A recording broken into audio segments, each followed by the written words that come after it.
Thank you for listening to the Black and Gold Hockey Podcast. Please support the show by subscribing to and leaving a 5-star rating for the show on Apple Podcasts, iHeartRadio, Podbean, SoundCloud, Spotify, Stitcher, and any of your favorite podcast platforms. You can also support the show by going to our website, blackandgoldhockey.com, where there's always exciting articles by the BNG writing staff. While you're there, don't forget to click on the fanatics.com banner for a great sports fan shopping experience. Hey, are you done yet? We gotta start the show.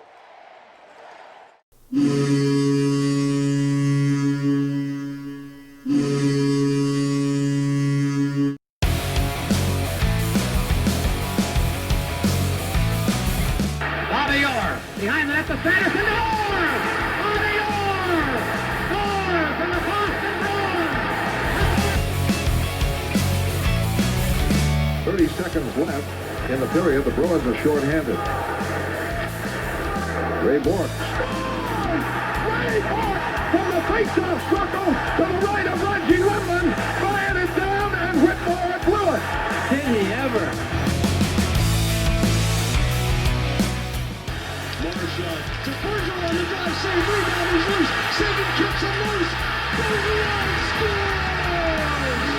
The Priest Bergeron with the point of the dagger in their throats. They rip it out of Toronto's hands and kill the beast. The Boston Bruins have won it after being 3 down in the third.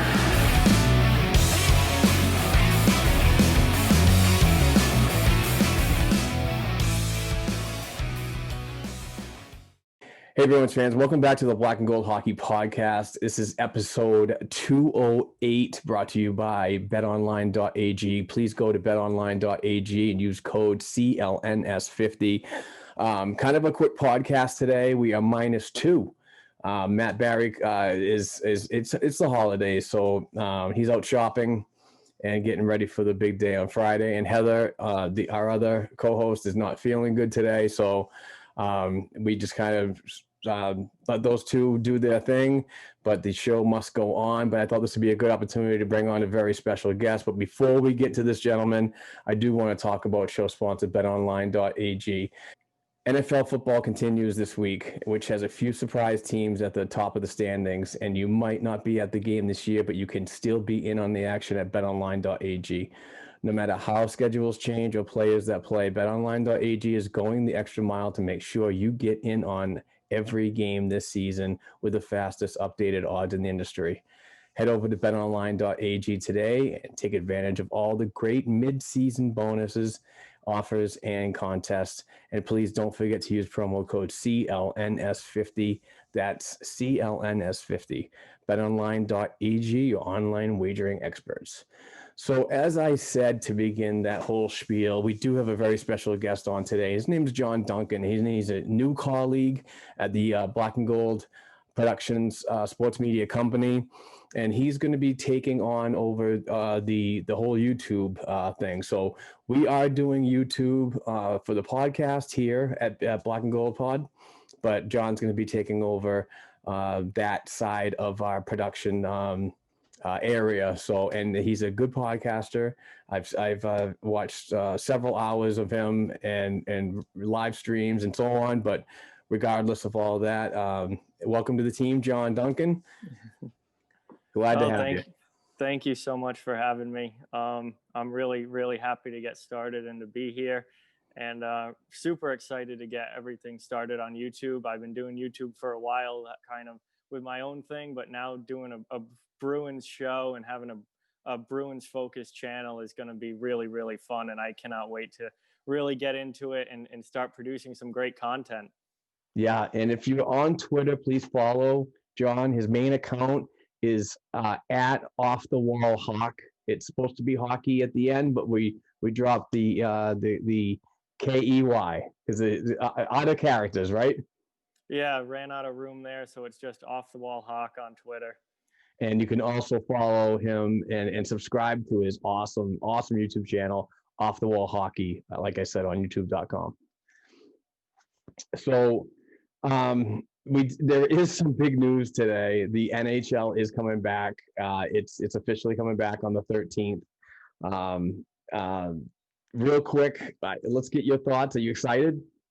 Oh, I'm absolutely stoked. So happy. I was starting to get worried. They really kind of pushed this all the way down to the 11th hour, trying to get all of this stuff figured out and all the protocols and all the stuff that they had to go through. But see, it's official now. It's voted on and agreed to. And I thought it was going to get pushed later into January, but to have them coming back on the 13th, which was that, target date that we've heard for the last few weeks, I am so excited and cannot wait to see the puck get dropped. Absolutely. We are going to talk about, I'm excited. I'm so excited. I'm nervous, but it is official. We're going to have a 56 game season, but we're not going to talk about that today. More or less, what I want to do is I want to bring Jon on to talk about his endeavor with BNG as a new colleague here at the company.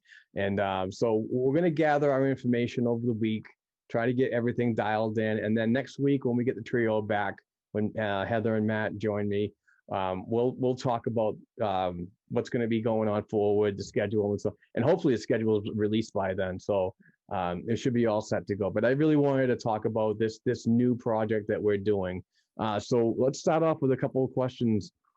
Jon, you got to go into your Bruins fan tenure. How did you become a fan, and what brought you to become a YouTuber? Oh yeah, I've always been a Bruins fan, born and raised in southeastern Massachusetts, and I was born into it.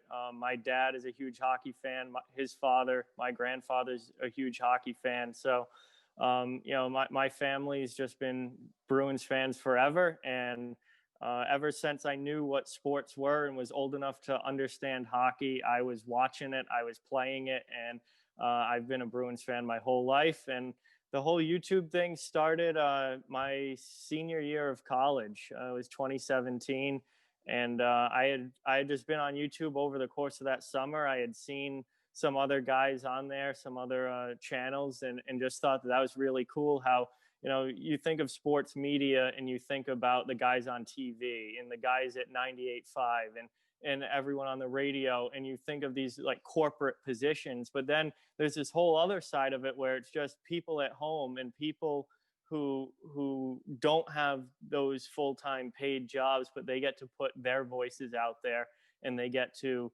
get their opinions out there through the internet. And I just really started doing it in 2017, and it was slow to start. And then I would say over the past year and a half, I've really focused on it. And my channel, Off the Wall Hockey's grown a lot, and I cover the whole NHL on that channel. And it's just been a lot of fun to do. And I keep trying to keep things growing and want to keep doing this as much as I can. Yeah, 3,000 subscribers. Is that correct on the Off the Wall Hockey YouTube? Yep. Yeah, we went over 3,000 during the playoffs this past summer.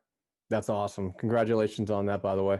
Thank you. And you do live streams too. So this is something that's I enjoyed the past couple of weeks, especially the Providence game yesterday, NCAA.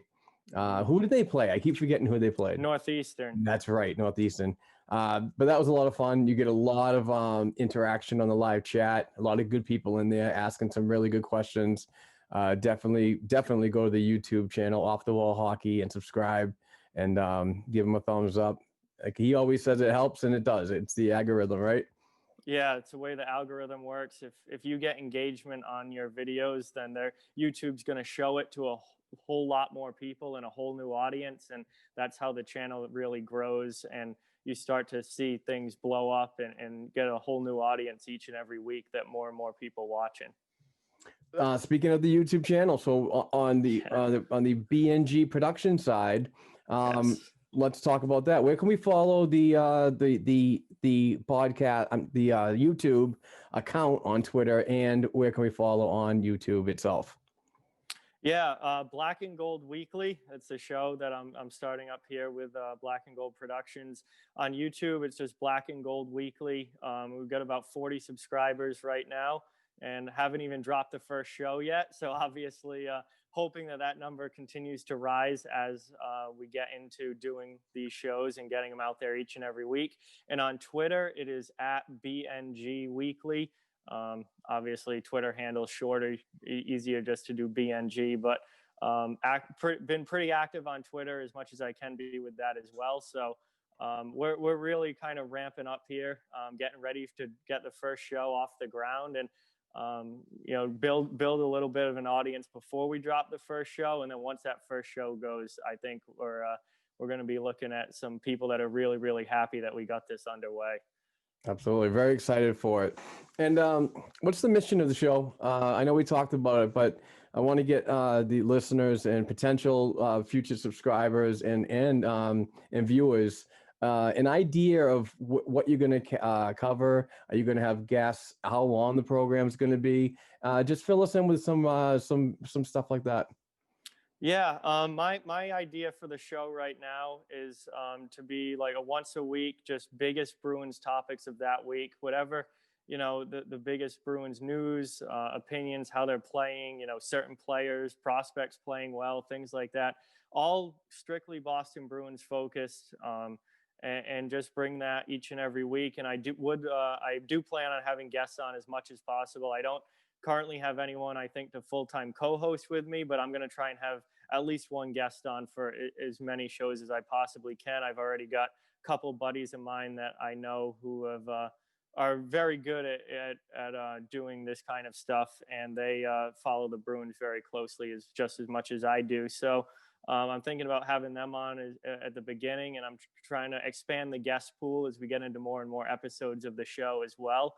And it's just supposed to be a fun show. I'm aiming for somewhere between an hour to an hour and a half each and every week, and just a fun show covering, everything that Bruins fans are going to be looking for each week, and something that they're going to want to come back and listen to over and over. And, once they hear one episode, they're going to hopefully go, all right, I want to listen to this next week, and we'll have a whole new range of topics to talk about. And it's just going to be a lot of fun, just an enjoyable show to listen to. Absolutely. I'm looking forward to it. Thoughts on the upcoming Bruins season? I mean, and how far you think you can go with the rest and so on? Just some Bruins talk, just to fill in a couple more minutes. Yeah, it's so hard to gauge where the Bruins are at right now. This is a team that at the beginning of the offseason, I was kind of down on. I was like, oh, they lost Krug. They're in trouble. This team's making me kind of ticked off. And the more I've thought about it, the more as the offseason's gone on, I really like the Craig Smith addition. I think that will help their kind of middle six scoring, which desperately needed a boost. He's going to help there a lot. They got DeBrusk re-signed to a very good contract for what he brings. Hopefully he has a better season this year than what he did last year. I'm still a little concerned. They're relying heavily on some young guys on defense now. We don't know what's going to happen with Chara, but even at this point, Chara is kind of a seventh defenseman at this point with his lack of foot speed, and he just with his age, the decline in his game is so noticeable at this point. I am worried about the defense, but with you got McAvoy, Carlo, and Grzelcyk, who are going to be playing, top four roles all the time and really running this back end now for this team. It's going to be interesting. I certainly think that they should be a playoff team again. Having Pastrnak and Marchand injured to start the season, I think, how much time they miss is going to play a big role, especially in a shortened year where you don't have the games at the end to make up. When there's only 56 games, if you have a bad couple of weeks, that sets you in a hole that's hard to dig out of because you don't have nearly as much time to make up those lost points. But if they can get Marchand and Pastrnak back in a fairly timely fashion, if they can hold their own while those two are out, and if those young guys can step up on D, I think you're going to see Boston be, certainly a playoff team this year. It's tough to call them. I wouldn't call them one of the favorites. I don't think they're going to be a President's Trophy team like they were last season. I think losing Krug on that back end, especially on the power play and just the overall point production from your defense that you lost when he left, is going to be hard to overcome. But I don't think you're going to see them drop too drastically, like down to where they're playing, like Buffalo or anything like that. Yeah, two things to dovetail on that, and very well said, by the way, John. We're talking to Jon Duncan. He is the YouTuber for Off the Wall Hockey and our new BNG Weekly YouTube part of the company. We're moving, we're expanding, we're going all kinds of digital content wherever we can get it. But you did say the time missed by especially Pasternak on the right side. This is one of the reasons why I think the Craig Smith addition was really, really valuable. I'm not saying it is the reason why they got him, because nobody can predict an injury, but his possession skills and his game and the way he pots 20 goals per season around there, I think is going to be valuable in the lineup with a Pasternak that could be out at least a month. So he can go up and down to the second line and so on, flip flop with Kasha and wherever you want to put, like Stanika, if you want to get, if he actually wins the spot, you could throw him in on the right side too. Defense is going to be interesting. Just for the fact is that it's going to be the first year without Krug, so it's going to be an adjustment process for both Mcavoy and Grizzly, who are going to see a lot more of the power play 1, power play 2 kind of scenario. And it's so hard to replace those points, but I think it's going to take a whole year for those two types of players to get adjusted to that role that they're going to be, the increased role that they're going to be given. But I think their potent production will definitely get better years 2 and 3 down the road. So a lot of good valuable points, a lot of good things to think about. The left side of the defense still worries me a little bit. I'm not on board with the whole Hanifin trade, and just because of reading what I was, talking about, and like listening to people at like Top Shelf Hockey, another fantastic YouTuber out there that everybody should really subscribe to, because that guy does the grind and does his work. But if they do go after Hanifin, then when Seattle comes around, you're going to have to expose a defenseman, and that could be Mcavoy or Grzelcyk, and you don't want to lose those two. So I don't see the Hanifin trade happening. I think we're going to be going with what we have right now, and I'm totally not on board with the whole Hoffman thing. That's just a trade that doesn't make sense to me at all. So just by a cap space, scenario, it just doesn't work for me. I don't think he's going to take 3-4 when the Bruins have 3-6. They want a little bit of wiggle room just in case like Chara comes back and so on. But I'm not a Chara guy, and I'm ready to go I'm full on board with the youth movement. So I'm not. I mean, I'm on the fence with Chara. I'm not saying I hate his return or hate his departure, but I'm just ready for the youth. So thoughts on things moving forward? Yeah, I'm not in on Mike Hoffman at this point either. I don't see the point in that. I don't see in tying up that kind of cap space in a guy who is only going to be here for 1 year if you do get him. And, once Pasternak and Marchand do come back, you're already bumping him down the lineup. And it's just, I'd rather have the cap space and that kind of flexibility. And the Noah Hanifin thing, that always got me, because I have not liked what I've seen from Noah Hanifin at the NHL level. That makes no sense to me, because there's a reason that Carolina got rid of him, and now there's a reason that Calgary's thinking about getting rid of him. Like, this guy has not put up numbers. He hasn't played well defensively. I'm not big on the Hanifin thing. I like the idea of just at least to start the season, go in with what you have, see what the team looks like. And we've got, guys like Connor Clifton, if he can stay healthy, he's shown that he can play a solid bottom pair role. And Jeremy Lauzon really came on last year and showed that he can be a bottom pair guy at the NHL level as well. So it's not like we're starving for defense. Grzelcyk's going to have to step up. This is going to be a huge year for Matt Grzelcyk to really he's never going to completely replace the points of Torrey Krug, but he's going to have to step into a more offensive role and put up some more offense than what we've seen from him. And he's certainly going to be given the opportunity, because he's probably going to play on the top pair.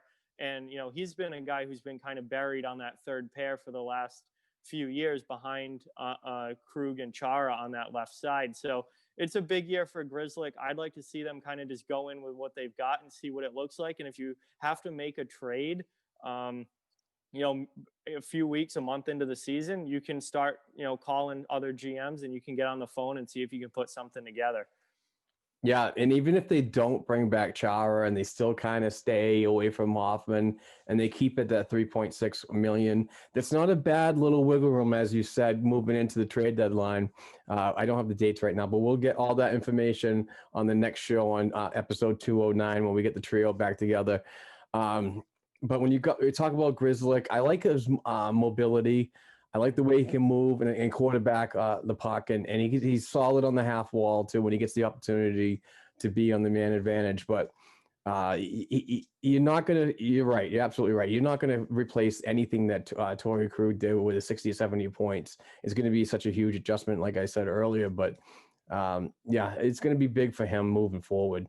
Huge step up in the whole scheme of things, and it's going to be a young defense that's going to make mistakes, but I really think that the offense and what Bruce Cassidy needs to do with his coaching staff to get more production out of your offense, get more shots on net, quality shots, less passing. This isn't Hoosiers when you have to pass the puck 11 times and take a shot. You just got to fire it on net and do it often. And net front presence is going to be big. The more you can get all those three things that I put together, that I just mentioned there, and you get those goals, will make up for a lack of what's going on in defense if you cannot upgrade there moving forward within a month to go before the I'm not even going to call it the 2020. It is the 2021 regular season. So what are your thoughts on that? Yeah, I mean, net front presence is absolutely huge. And when you think about hockey in general at any level, most of your goals come on rebounds and deflections. The pretty goals of guys walking in and all alone and sniping at top shelf, you see those on the highlight reels, but that's not a majority of goals in the NHL. You've got to get the puck to the net as much as you can. You've got to get pressure in front of the goaltender. You've got to take his vision away. And then you've got to pounce on rebound opportunities when they're there. And that's something that this Bruins team is going to have to do, and something that the coaching staff needs to drive home. If you're a guy like Nick Ritchie, you need to get in front of the net to be not completely useless. You need to make yourself valuable by getting in front of the net and having a presence in that crease area. And, you know, you think of the other kind of bottom six type guys like Corrali and Wagner. I mean, those are guys, they're not going to score pretty goals, but they can score when they go to the net. And, you know, even your middle guys like, you know, Craig Smith and Andre Kasha and Charlie Coyle, like the whole idea for this team has got to be to get pressure on the net, get as many pucks on the net as you can. And then if you're a defenseman there, you've got to get your shots through. You know, this isn't a high scoring defense. This isn't, you know, they don't have a Zach Werenski back there who's going to score 15, 20 goals in a season. They don't have guys on that back end who score goals at that level. They've just got to, there's no Cale Makar on the Bruins defense right now. That kid is unbelievable. He is. Pleasure to see him as a Massachusetts native, with UMass being so close. He's become one of my favorite players when he was at UMass, and now that's carried over into the NHL. Absolutely love that kid. But Boston doesn't have that. So they've got to, tell guys like Carlo, who has not brought a whole lot offensively, just get the puck and just get it on net. Throw the puck at the net, and good things will happen when you get it through. Same thing with Mcavoy. Mcavoy was tremendous defensively last year. I saw such a coming of age of him defensively, where he started playing physical. He started playing a shutdown defense role last season. I was so impressed with him in his own. But the offense, he hasn't reached that level offensively of where he's a star defenseman yet. And the offensive side of things, he's just got to throw it on net. And a big thing with Mcavoy is he misses the net a lot. I think that's something that the coaches have got to work with him on and say, it doesn't have to be, 110 miles an hour. Just get it on goal, get it in front, because we're going to have guys there who can either tip it in or get the rebound after the goalie makes the save. Yeah, one thing that I would love to see the Bruins work on, and I know it's so old school, the grays are showing up in the hair and the facial hair, but is more of the give and go with McAvoy. I found that a lot of the times and he's still young and he's still developing to become that all around defensive defenseman and offensive defenseman, but I would really like to see him take that puck because he has the skating ability to go from a good transition out of the defensive zone through the neutral zone, cross the line. But I would love to see him pass it off to a forward, a give and go situation, because I've seen a couple times when he gets the puck back, he creates really good opportunities instead of just the skating part from the defensive zone through the neutral zone, across the line and give it to somebody else. I don't ever see that return to him. So it's more or less, let's get McAvoy cross the line, pass, shoot. Then he's already turning back to on the defense. I want to see his shot be used. I want to see him get a little closer to the net. He has the capability to really get close. And so did Torrey Krug with the speed. But and with those guys, those mobile guys like the Grizzlies, the Krugs, and the McAvoys, is they can get back faster than a Carlo, a more of a shutdown type of defenseman. So it's really going to be interesting on how he's going to be used with his added pressure or added workload that Bruce Cassidy and defensive coach Kevin Dean's going to be working with him, if not working with him already on Zoom calls and so on before they get into back at the Warrior for a week or two and then jump right into the season. So I mean, everybody's going to take a big step forward with the loss of Torrey Krug on the defense, and it's not just by the points. I know that he wasn't a very good defensive defenseman, but he made up for those losses in what he did offensively, in my opinion. Yeah, he moved the puck so well, and he was such an explosive skater where Torrey Krug could drive the play from the back end. And I think you're probably gonna see McAvoy take a bigger role in that this year, where he's gonna be driving the play from the back end. And I completely agree with you on the give and go type situations where, he has the skating ability, absolutely, to jump up into the play like that and to get to the net and get his shots to the net. And the Bruins have the distributors up front to do that as well. They've got Bergeron's an incredible passer, Krejci's an incredible passer. Even their wingers like Marchand can distribute, Pastrnak can distribute.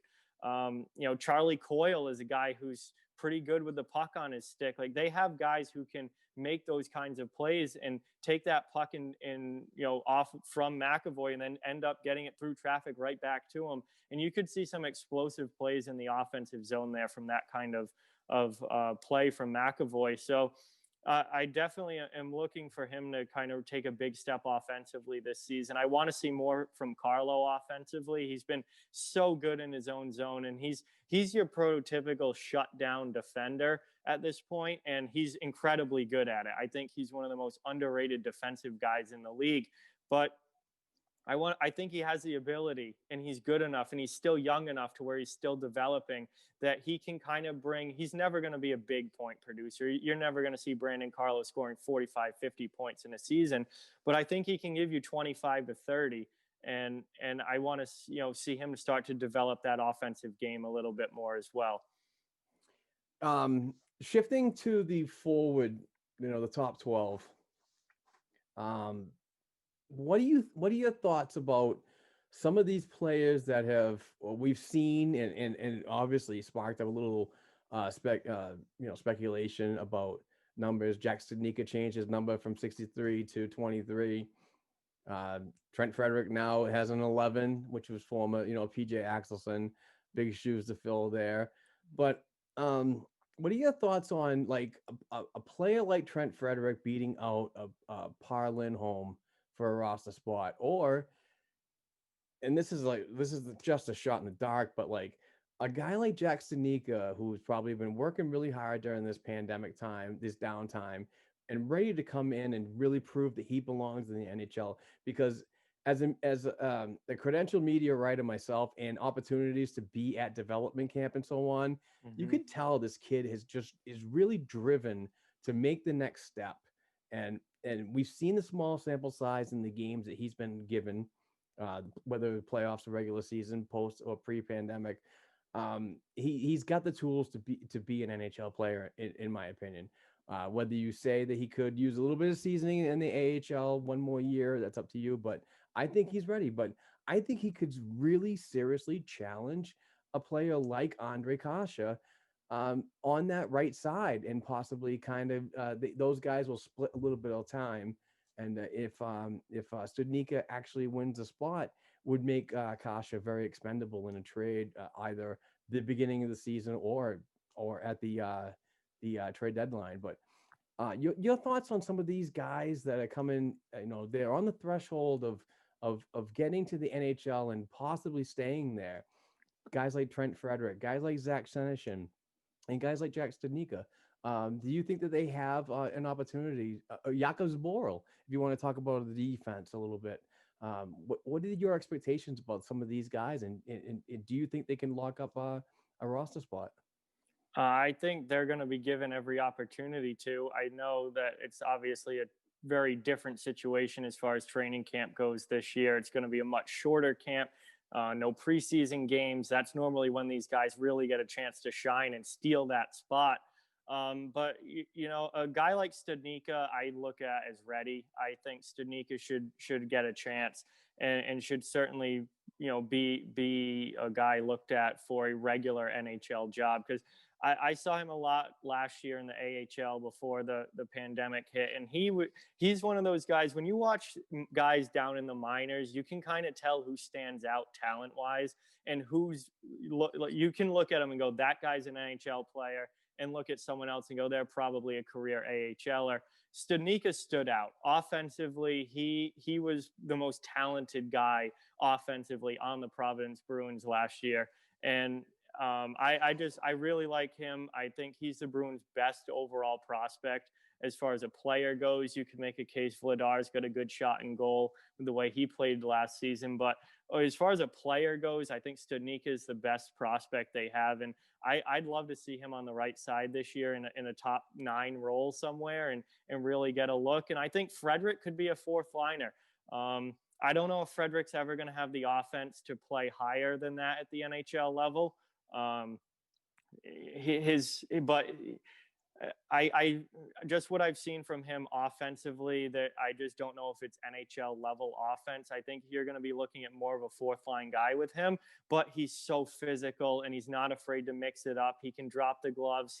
He's what you want on your fourth line. And I think he brings more to the table physically than a guy like Par Lindholm certainly does. And certainly when guys like Corrali or Wagner, when their contracts end, I think, those are going to be kind of veteran guys that you might let go, and then let a guy like Frederick come up, and you won't have to pay him as much, and he can fill in that role fine on the fourth line. But even this season, I think Frederick could see fourth line time, and he could possibly, with Nordstrom leaving for Calgary, I think he could maybe take one of those winger spots on the bottom line.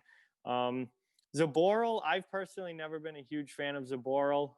He had a pretty good season defensively last year. He also, I use this as a knock against him kind of, but he played with Josiah Didier, who I absolutely loved, and was like not an NHL guy, but at the AHL level, champion. Such a good lockdown defenseman at the AHL level. Like any defenseman playing with him, I think is going to play a lot better. Zboril's still young though. Clock's kind of ticking. Those 2015 draft guys, him and Senyshyn, clock's ticking there. Like if you're not making it to the NHL by this season or next season, you're probably not making it. Senyshyn's another guy I just haven't seen enough from. And I want to see him produce more. Even at the AHL level, he only had, I forget off the top of my head. I remember there was one game, it was pretty close towards before things got shut down, and he only had like 6 or 7 goals on the season.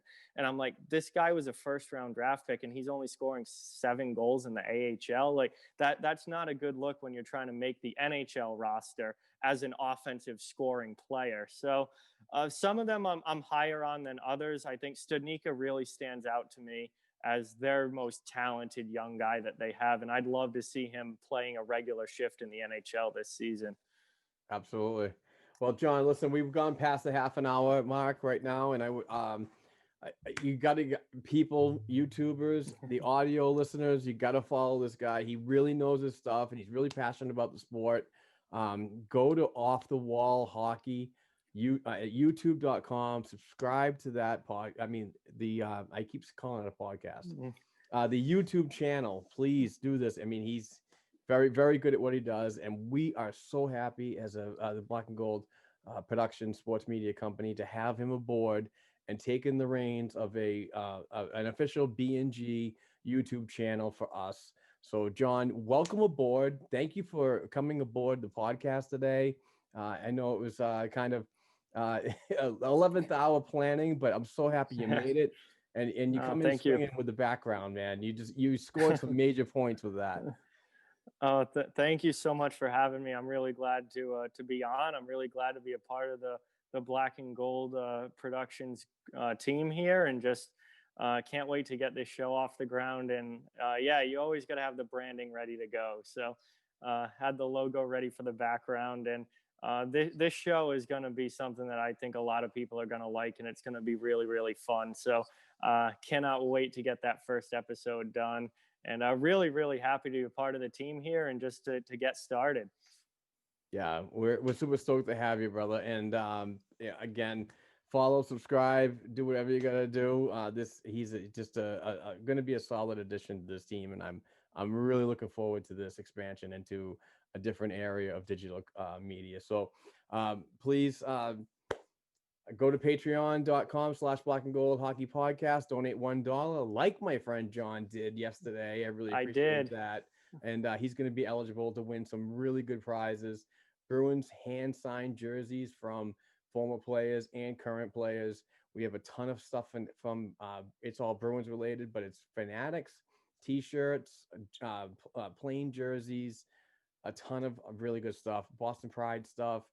The store next door has donated some stuff to give away. So we just have a lot of stuff to give away in 2021. So thank you very much. I'm Mark Allred. I'm the host of the Black and Gold Hockey Podcast, founder and CEO. He is Jon Duncan. He's a new colleague here that's going to be taking the BNG train right through the station. So please jump on board, subscribe, follow him, and do what you got to do to support the BNG team. But that's it for us. We will talk to you next week. We will have more information. We're going to get everything together about what's happening on the return to play. There's a lot of things going on today, a lot of positive, negatives, this and that, but we're going to get everything together for a really good program next week, have all the facts laid out, hopefully a schedule to talk about. But regardless, Mark Allred here, Jon Duncan. We have Black and Gold Hockey Podcast.com, and we are coming at you full force. We will talk to you soon. Bye.